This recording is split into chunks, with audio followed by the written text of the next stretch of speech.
வெண்பொங்கலுக்கு தேவையான பொருட்கள்: 1 tumbler பச்சரிசிக்கு 1/4 tumbler பாசிப்பருப்பு, 2 சேர்த்து அரை மணி நேரம் ஊற வச்சுருக்கிறேன். அதுக்கப்புறம் அதுக்கு தேவையான பொருட்கள்: குருமிளகு, முந்திரி, திராட்சை, சீரகம், இது நெய், கொஞ்சோண்டு இஞ்சி போடணும், பச்சை மிளகாய் 2 நறுக்கி வச்சுருக்கிறேன், கருவேப்பிலை, கொத்தமல்லி, சால்ட்டு வேணுங்கிற அளவு போட்டுக்கணும். 1 டம்ளர் அரிசிக்கு, அரிசி பருப்பு சேர்ந்து 1 டம்ளர் அரிசின்னா அதுக்கு ஒரு 5 டம்ளர் தண்ணி ஊற்றினா போதும். நல்லா சாப்பிட்டா நல்லாயிருக்கும். கொஞ்சம் எண்ணெய் தாளிக்கிறதுக்கு அடுப்பை பற்ற வச்சு குக்கரை, எண்ணெய் வேணும்னா கொஞ்சம் எண்ணெய் ஊற்றிக்கலாம். நான் கொஞ்சம் எண்ணெய் ஊற்றுறேன், நீங்கள் நெய்யிலே பண்ணிக்கலாம். நான் கொஞ்சம் எண்ணெயை சேர்த்துக்கிறேன். எண்ணெய் காய்ஞ்ச உடனே கொஞ்சம் நெய். இப்போ குருமிளகு போடுறேன்,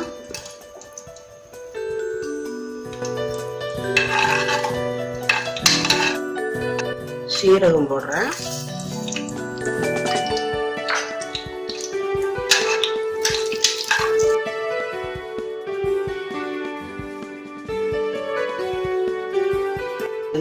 முந்திரி திராட்சை போடுறேன்,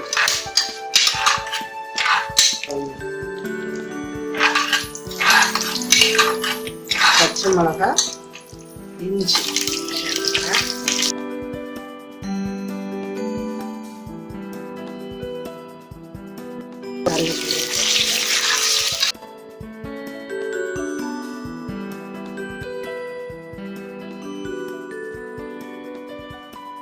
ஒரு டம்ளர்னா 5 டம்ளர் தண்ணி ஊற்றணும்.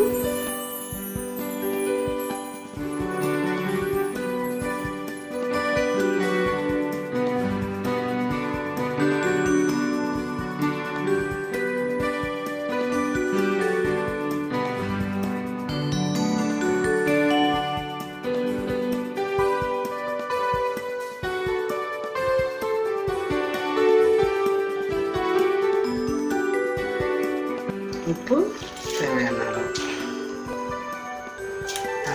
தண்ணி காய விட்டு, தண்ணி காய வேண்டாம், அரிசி அதிலே போட்டுருவோம்.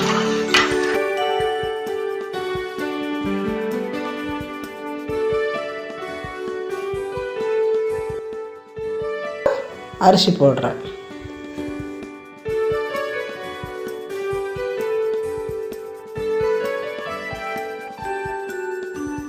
போட்டாச்சு. எல்லாம் போட்டு 1 டம்ளர்னா 5 டம்ளர் தண்ணி ஊற்றணும்.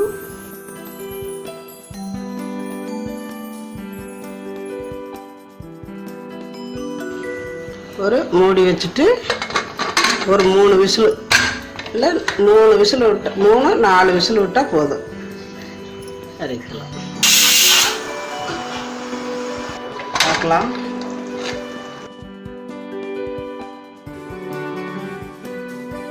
இது கரெக்டாக இருக்கும், இப்படி தான் இருக்கும். நம்ம கிண்டும் பொழுது நல்லா கெட்டியாக வந்துடும். நல்லா பொங்கல்னா இப்படி தான் இருக்கணும், தண்ணியாக இருக்கணும். இந்த அளவு இப்படி ஓப்பன் பண்ணி உடச்சி விட்டுட்டு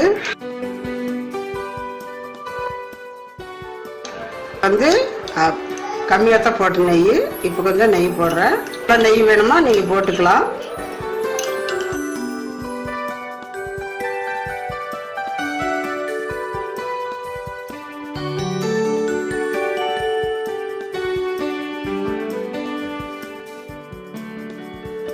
ரெண்டு கொத்தமல்லி தழை கொஞ்சமாக போடுறேன்.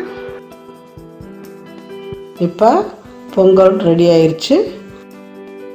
தேங்காய் சட்னிக்கு வெண்பொங்கலுக்கு சூப்பராக இருக்கும். செஞ்சு பார்த்துட்டு நல்லா இருக்குதுன்னா கீழே கமெண்டில் போடுங்க எனக்கு. நன்றி.